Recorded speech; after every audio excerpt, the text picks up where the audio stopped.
15 Pro Max 2999, क्या 15 Pro Max 2999 में आपको मिलता है नेचुरल टाइटेनियम कलर। ये वो कलर है, इस कलर से पता चलता है कि आप लोग 15 Pro Max चला रहे हैं या कोई भी दूर से नोटिस करता है।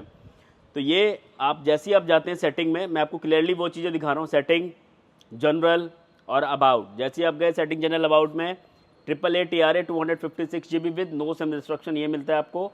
प्लस इसके साथ साथ आपको मिलती है इसकी बैटरी। तो जो बैटरी आपको मिलती है 93% आपको इसकी बैटरी मिलती है, 253 इसका साइकिल काउंट है।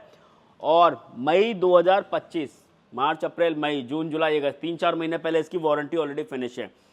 पीस बिल्कुल नीट एंड क्लीन है, बिल्कुल 0 मीटर है, ठीक है, मतलब कि कोई स्क्रैच नहीं है। अवेलेबल है। अब ये वीडियो उन लोगों के लिए जो लोग कह रहे थे यार मेरा बजट कम है, 3000 तक मुझे चाहिए, ये उनके लिए। यूट्यूब पे जाके सर्च करें हैप्पी कस्टमर, इंस्टाग्राम पे घनश्याम मोबाइल और फेसबुक पे Ghanshyam Kumar Gannu. Thank you guys, thank you so much.